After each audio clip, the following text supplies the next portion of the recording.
तो दिल्ली के मुख्यमंत्री अरविंद केजरीवाल जेल से रिहा होने के 20 घंटे बाद ही दिल्ली में हुंकार भरते हुए नजर आए। उन्होंने अपने भाषण में बीजेपी और प्रधानमंत्री नरेंद्र मोदी पर सीधा हमला बोला। 50 दिन बाद उन्होंने आज यह साबित करने की कोशिश की कि अगले 20 दिन चुनावी जंग में वही मैदान पर होंगे। आपको यह बता दें कि अरविंद केजरीवाल के पास प्रचार के लिए करीब 20 दिन का मौका है, 20 दिन का समय है। इसके बाद उनको वापस सरेंडर करना पड़ेगा, इसलिए उनका ज्यादातर फोकस पंजाब और दिल्ली की 20 सीटों पर रह सकता है। जेल से बाहर आने के 20 घंटे के बाद उन्होंने अपने इरादे खुलकर जाहिर भी कर दिए हैं। उन्होंने बीजेपी को चुनौती देते हुए यह भी कहा है कि अगले 20 साल तक उन्हें कोई नहीं हरा सकता। उनके धारदार अंदाज से इंडिया गठबंधन के तेवर भी जोशीले दिखाई दे रहे हैं। अब सवाल है कि क्या वो हवा का रुख बदल देंगे? देखिए इस स्पेशल रिपोर्ट में।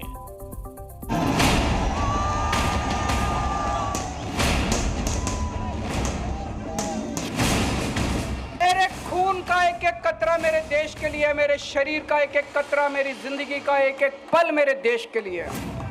मेरे देश को बचाने के लिए मैं पूरे देश में जाऊंगा। दोस्तों,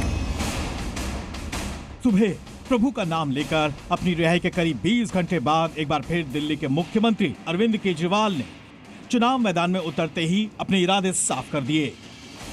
उन्हें पता है कि T20 स्टाइल में धुआंधार खेलना ही फिलहाल उनके लिए रास्ता है।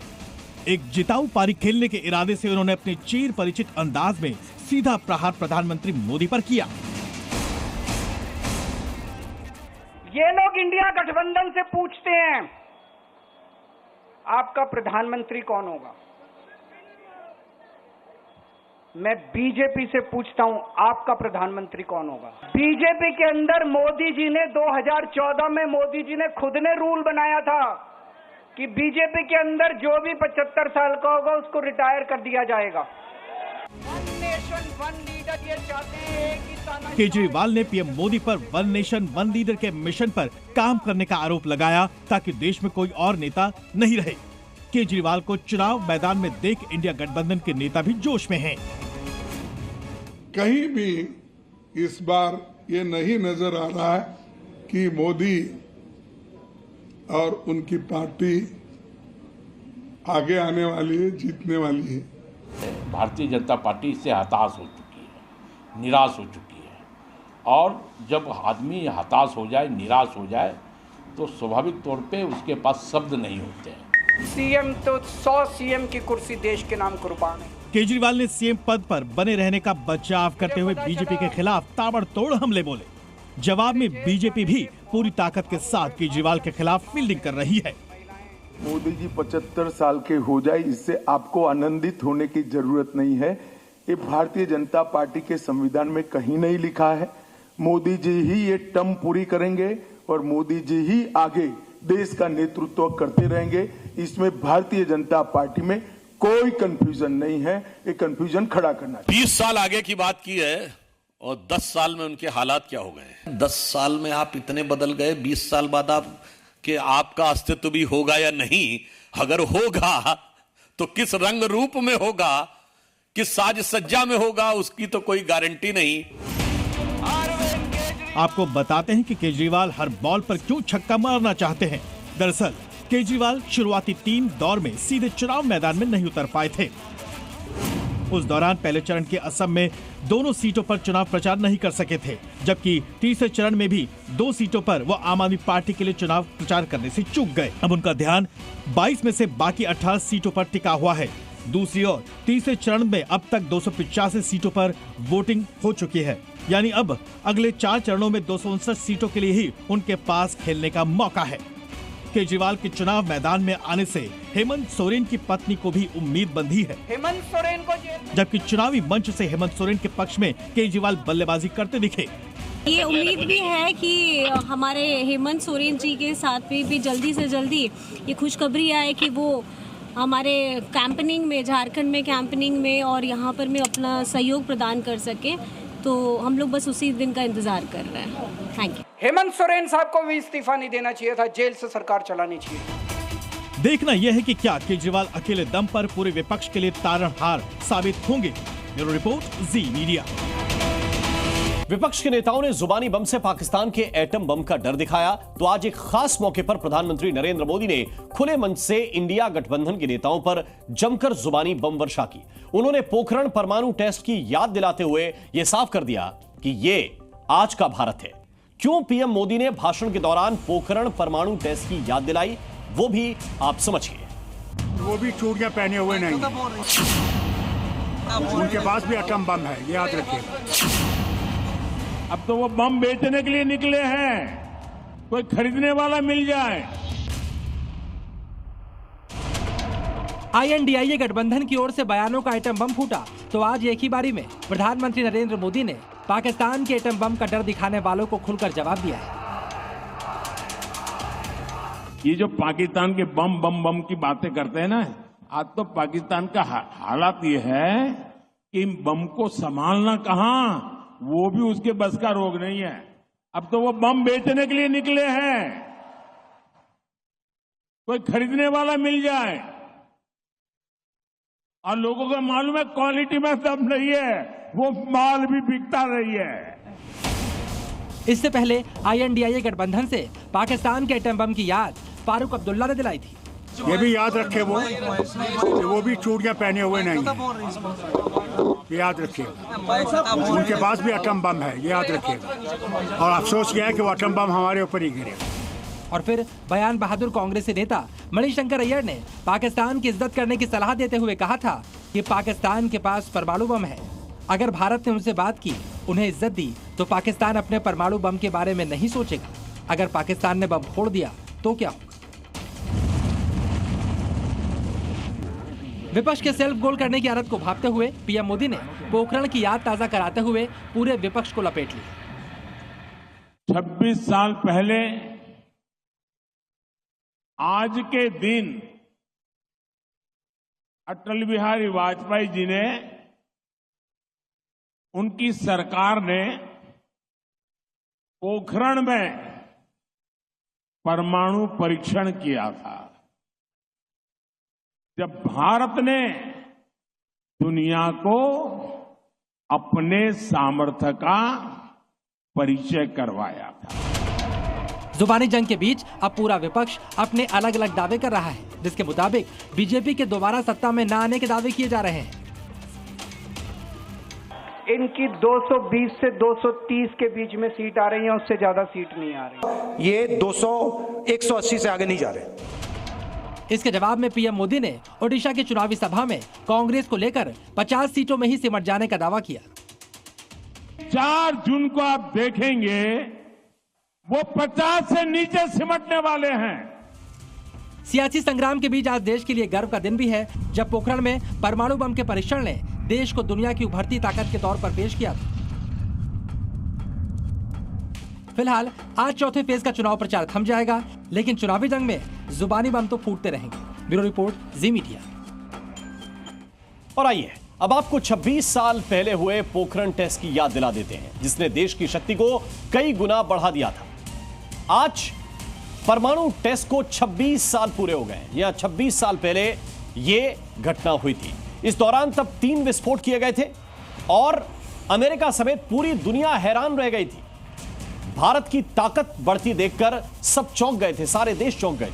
तब अटल और कलाम की जोड़ी ने सबको चौंका दिया था। इस परमाणु टेस्ट का नाम रखा गया था ऑपरेशन शक्ति, और वाकई इससे हिंदुस्तान शक्तिशाली हुआ था। इसी दिन के सम्मान में राष्ट्रीय प्रौद्योगिकी दिवस मनाया जाता है और आज वही दिन है। यह गौरव का दिन है, यह देश के उन लोगों के सम्मान का दिन है जिन्होंने हमें परमाणु शक्ति बनाया। ओवैसी के गढ़ में घुसकर बीजेपी नेता नवनीत राणा ने छोटे ओवैसी के खिलाफ 15 मिनट बनाम 15 सेकंड की जो जुबानी जंग छेड़ी, वो खत्म होने का नाम ही नहीं ले रही। जुबानी जंग की इस कहानी में एक पैरा रोज बढ़ रहा है। कल बड़े ओवैसी ने छोटे ओवैसी को तोप की संज्ञा देकर नवनीत राणा पर हमला बोला, तो आज छोटे ओवैसी खुद मैदान में कूद पड़े हैं। ये रिपोर्ट देखिए।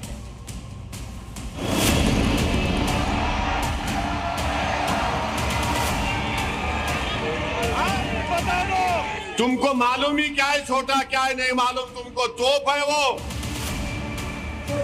संभालो। ऐसे तोप को तो हम घर के बाहर सजावट के लिए रखते हैं। चुड़ी का बच्चा नहीं हूं, समझे? तुम जाल फेंकेंगे मैं जाल में आ जाऊंगा। जुबानी जंग के 3 किरदार, नवनीत राणा, असदुद्दीन ओवैसी और माधवी लता। कल तक यही 3 लोग 15 मिनट बनाम 15 सेकंड के जुबानी जंग के मैदान में थे। ओवैसी खानदान के बड़े ने तो कल अपने छोटे को तोप की संज्ञा दे ही दी थी, लेकिन 24 की सियासत में शुरू हुई जुबानी जंग की महाभारत में ओवैसी खानदान के तोप यानी अकबरुद्दीन ने भी मोर्चा संभाल लिया है। मेरे बाप ने मुझे बताया, सही वक्त पे सही फैसले को ही सियासत कहते हैं।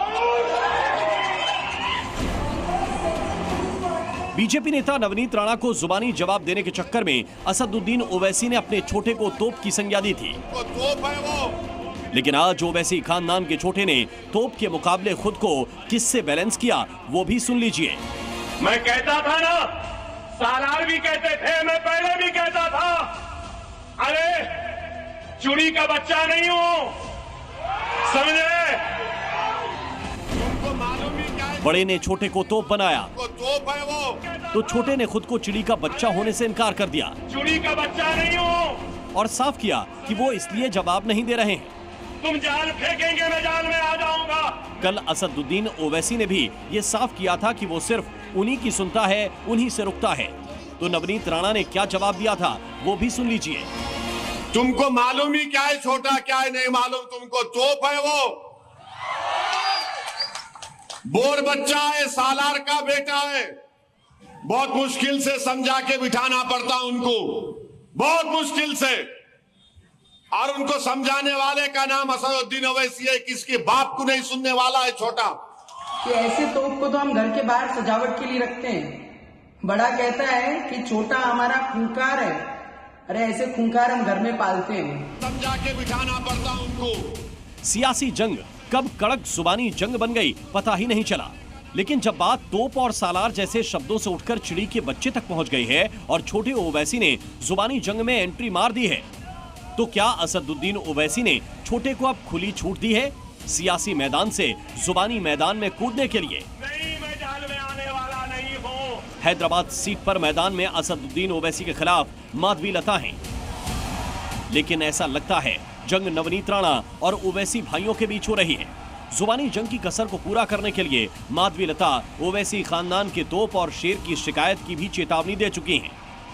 जिस प्रकार से वो कह रहे थे एक वो शेर है, ये है, वो है, तो तब तो हमको फॉरेस्ट डिपार्टमेंट को इन्फॉर्म करना पड़ेगा और यहाँ के प्रशासन को भी और पुलिस को भी इन्फॉर्म करना पड़ेगा। ऐसे हेट स्पीच की बुनियाद आज से 11 साल पहले ही रखी गई थी। 15 मिनट के लिए पुलिस को हटा लो, बता लेंगे। लेकिन 24 के चुनाव में उसकी कहानी आगे बढ़ती हुई दिख रही है। अंत कब तक होगा कहना मुश्किल है। ब्यूरो रिपोर्ट, जी मीडिया। और दिल्ली का रास्ता यूपी से होकर गुजरता है। सत्ता के संग्राम में यह बात तो सबको पता है, तभी 2 लड़कों की जोड़ी की नजर उत्तर प्रदेश पर सबसे ज्यादा है। 24 की सियासी जंग को जीतने के लिए क्या है अखिलेश और राहुल की नई तिकड़ी? क्या है 2 लड़कों की जोड़ी का सबसे बड़ा प्लान? देखिए ये रिपोर्ट।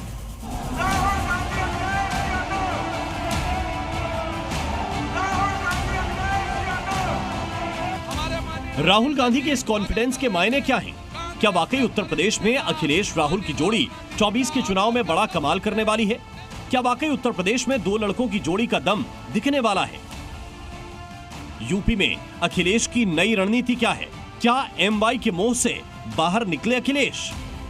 पहले 24 की सियासी जंग को जीतने का कॉन्फिडेंस दिख रहा है, फिर रणनीति दिख रही है।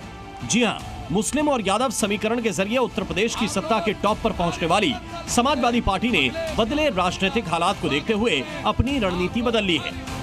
धर्म और जाति के खांचों में बटी प्रदेश की राजनीति में इस बार अखिलेश ने एमवाई के मोहजाल से बाहर निकलकर गैर यादव पिछड़ी जातियों पर फोकस बढ़ाया है। समाजवादी पार्टी इस बार उत्तर प्रदेश की 80 में से 62 सीटों पर चुनाव लड़ रही है। वहीं उसने 17 सीट कांग्रेस को और 1 सीट टीएमसी को दी है।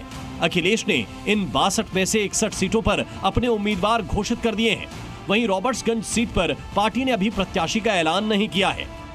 अखिलेश यादव कन्नौज से चुनावी मैदान में है, कल 2 लड़कों की जोड़ी भी कन्नौज में थी और संविधान का हवाला देकर राहुल गांधी की भाषा में वो कॉन्फिडेंस भी दिखा। उत्तर प्रदेश में इंडिया गठबंधन का तूफान आ रहा है। उत्तर प्रदेश रास्ता दिखाता है और उत्तर प्रदेश ने मन बना लिया है कि उत्तर प्रदेश में बदलाव होना है और हिंदुस्तान में बदलाव होना है। भारतीय जनता पार्टी की मोदी जी के नेतृत्व वाली सरकार राशन दे रही है। कांग्रेस तो भाषण देकर के सारा राशन खा जाती थी। बीजेपी ज्यादा से ज्यादा सीटें जीतने का दावा जरूर कर रही है, लेकिन हकीकत यह है कि इंडिया गठबंधन और अखिलेश यादव के नए समीकरण के आगे बीजेपी टेंशन में है। अखिलेश यादव ने इस बार सबसे ज्यादा 17 सीटें दलितों को दी हैं। इनमें से 16 सीटों पर उम्मीदवार घोषित हो चुके हैं। इन 17 में से 6 उम्मीदवार जाटव समाज के हैं, जिन्हें मायावती की अगुवाई वाली बीएसपी का कोर वोट बैंक माना जाता है। यानी अखिलेश की नजर बीएसपी के घटते वोट प्रतिशत पर भी है और बीएसपी के वोटरों को भी समेटना चाहते हैं। अखिलेश यादव का ये प्लान बताता है कि इस बार बीएसपी के वोट बैंक में अच्छी खासी सेंध लगने वाली है, लेकिन अखिलेश का नया समीकरण कितना कामयाब होगा, ये 4 जून के नतीजे तय करेंगे। ब्यूरो रिपोर्ट, जी मीडिया। तो एमवाई का मोह छोड़कर अखिलेश यादव ने उत्तर प्रदेश में जो चक्रव्यूह बिछाया है, उसे समझने के लिए आपको वो आंकड़े भी देखना जरूरी है। जो टिकट बटे हैं, जरा एक तस्वीर उसकी देख लीजिए। दलित 17 उम्मीदवार हैं, कुर्मी और पटेल 10 उम्मीदवार, कुशवाहा, शाक्य, सैनी मिलाकर 6 उम्मीदवार, यादव 5 उम्मीदवार, जिसमें से ज्यादातर परिवार के, मुस्लिम हैं 4 उम्मीदवार, ब्राह्मण भी 4 उम्मीदवार, क्षत्रिय 3, निषाद और बिंद 3, जाट 2, गुर्जर 1, राजभर 1, पाल 1, लोधी 1, भूमिहार 1, वैश्य भी 1। ये है अखिलेश यादव का नया समीकरण। हलाल सर्टिफिकेट देने वाली कंपनियों और उससे जुड़ी मुस्लिम संस्थाओं पर बड़ा शिकंजा कस सकता है, क्योंकि प्रवर्तन निदेशालय यानी ईडी ने अब हलाल सर्टिफिकेट बांटने वाली संस्थाओं के खिलाफ मनी लॉन्ड्रिंग एक्ट के तहत केस दर्ज करने की इजाजत मांगी है। क्यों, आपको बताएंगे, लेकिन सवालों के घेरे में हलाल सर्टिफिकेट की विश्वसनीयता भी है। पहले से ही आरोप लग रहे हैं कि पैसे लेकर बिना जांचे परखे सर्टिफिकेट बांटे जा रहे थे। आपको दिखाते हैं इस रिपोर्ट में।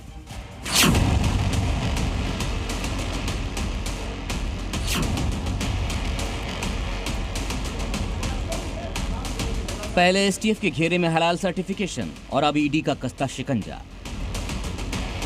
लखनऊ में हलाल सर्टिफिकेट बांटने वाली संस्थाओं के खिलाफ अब मनी लॉन्ड्रिंग के तहत केस दर्ज करने की कवायद शुरू हो गई है। मामले में पहले से जांच कर रही यूपी एसटीएफ से जानकारी लेने के बाद अब ईडी ने केस दर्ज करने के लिए अनुमति मांगी है।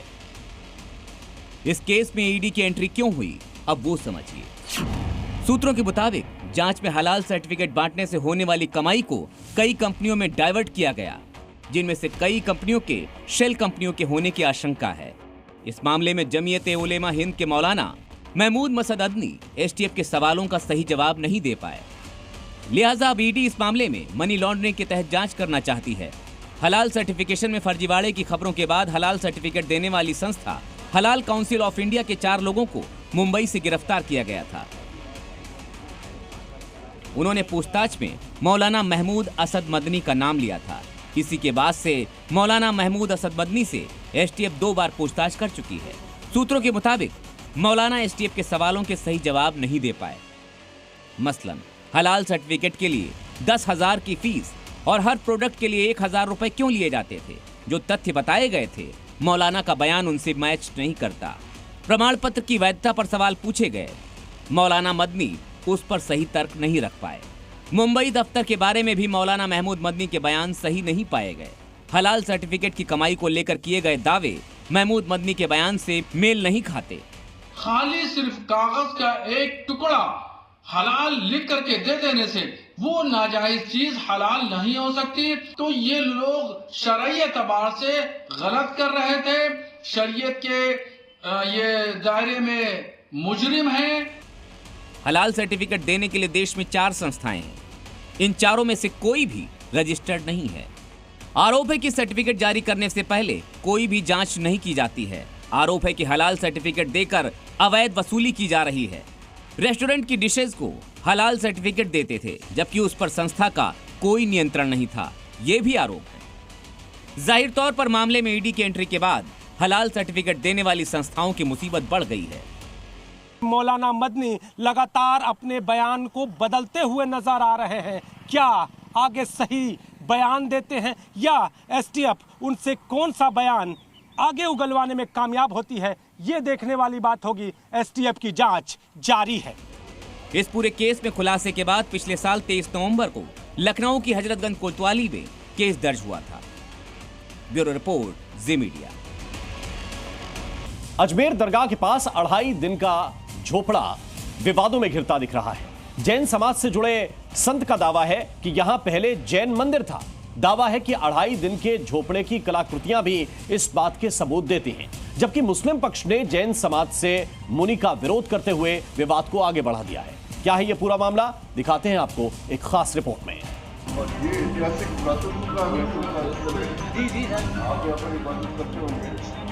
फतेहपुर सीकरी के बाद अब एक और मंदिर मस्जिद जैसा विवाद बढ़ने के आसार बन गए हैं। अजमेर की ऐतिहासिक इमारत 2.5 दिन के झोपड़े को लेकर विवाद गहराता जा रहा है। जैन समाज ने 2.5 दिन के झोपड़े में जैन मंदिर होने का दावा किया। जैन संत आचार्य सुनील सागर महाराज की ओर से यह दावा किया गया कि यहाँ जैन मंदिर रहा होगा। मंदिर वगैरह डिस्टर्ब करके वो चीजें बनाई गई हैं, तो आज मंदिरों को वापस मंदिर के रूप में लाना चाहिए। अगर वहाँ प्रतिमा होने की संभावना है तो वहाँ खुदाई वगैरह हो और वो तीर्थंकरों की प्रतिमा वहाँ अगर मंदिर बने तो सबसे अच्छी बात है। संतों के झोपड़े में प्रवेश के दौरान स्थानीय मुस्लिम लोगों द्वारा उन्हें रोकने का भी प्रयास किया गया। मामले की जानकारी मिलने के बाद यहां हलचल बढ़ गई। अजमेर दरगाह अंजुमन कमेटी के सचिव सरवत चिश्ती ने पहले मीडिया से बातचीत करने के लिए इनकार किया। बाद में उनका एक ऑडियो वायरल हुआ जिसमें वो जैन संत के 2.5 दिन के झोपड़े पर पहुंचने पर आपत्ति दर्ज कर रहे हैं। खादिमों की संस्था के सचिव के ऑडियो वायरल होने के बाद जैन समाज और हिंदूवादी संगठनों ने कड़ा ऐतराज जताया है। हमारे देवी देवताओं, हमारे आराध्य देव और जैन तीर्थ, जैन हमारे जो चिन्ह है उसका स्थान हुआ करता था, उसको अताताइयों द्वारा जिस प्रकार के तोड़ करके उसको कब्जा करने का प्रयास किया, इसको लेकर के हमारे द्वारा पूर्व में भी मांग केंद्र सरकार और राजस्थान सरकार से की गई थी। विश्व हिंदू परिषद के मौजूद पदाधिकारियों ने हस्तक्षेप करते हुए अपनी आपत्ति दर्ज कराई है। आपको बता दें, 2.5 दिन का झोपड़ा पर कई बार विवाद का इतिहास रहा है। कुछ इतिहासकारों का कहना है कि पहले यह काफी विशालकाय संस्कृत कॉलेज हुआ करता था, जहां संस्कृत में ही सारे आधुनिक विषय पढ़ाए जाते थे। इसके बाद अफगान शासक मोहम्मद गौरी जब घूमते हुए यहां से निकला, उसी के आदेश पर सेनापति कुतुबुद्दीन ऐबक ने संस्कृत कॉलेज को हटाकर उसकी जगह मस्जिद बनवा दी। परिसर में हिंदू, इस्लामी और जैन वास्तुकला की मिली जुली झलक देखने को मिलती है। कुछ दिनों पहले भी 2.5 दिन के झोपड़े की दीवारों पर स्वास्तिक मिले थे और इसकी जांच करने की मांग सामने आई थी, लेकिन उसके बाद मामला शांत हुआ। लेकिन अब एक बार फिर जैन संत ने ये मंदिर होने का दावा कर इसे वापस जागृत कर दिया है। अब इस मामले में किस तरह के कदम उठाए जाते हैं, ये देखने वाली बात होगी। अजमेर से अभिजीत दवे के साथ ब्यूरो रिपोर्ट, जी मीडिया। पाकिस्तान सरकार और सेना के जुल्म और सितम के खिलाफ वहां हर दिन प्रदर्शन हो रहे हैं। आज भी जबरदस्त महंगाई, सेना के अत्याचार और दमनकारी नीतियों के खिलाफ पीओके में प्रदर्शन हुआ।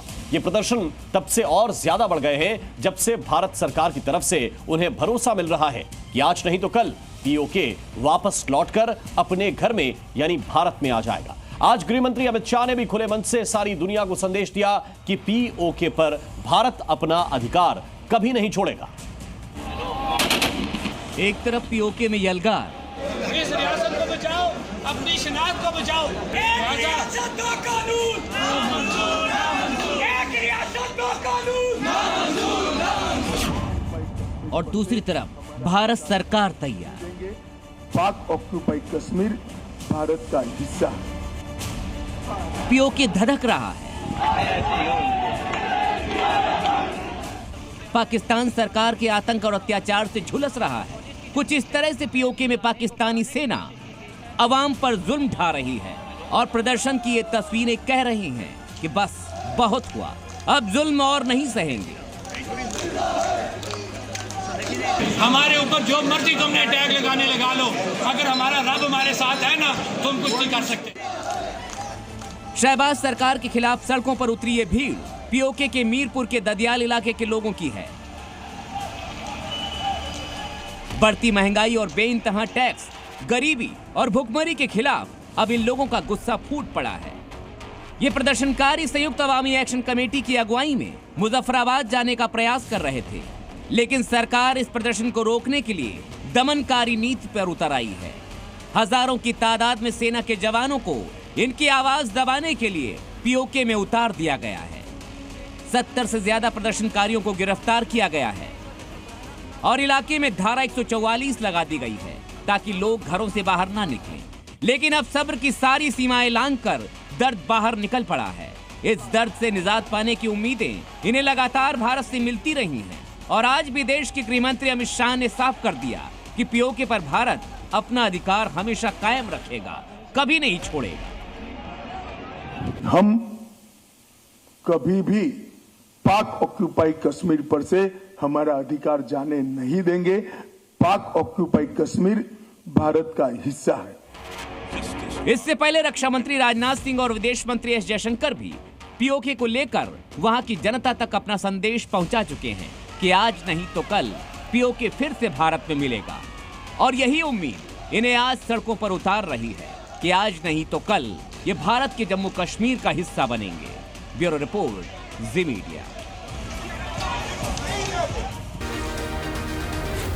जी न्यूज़।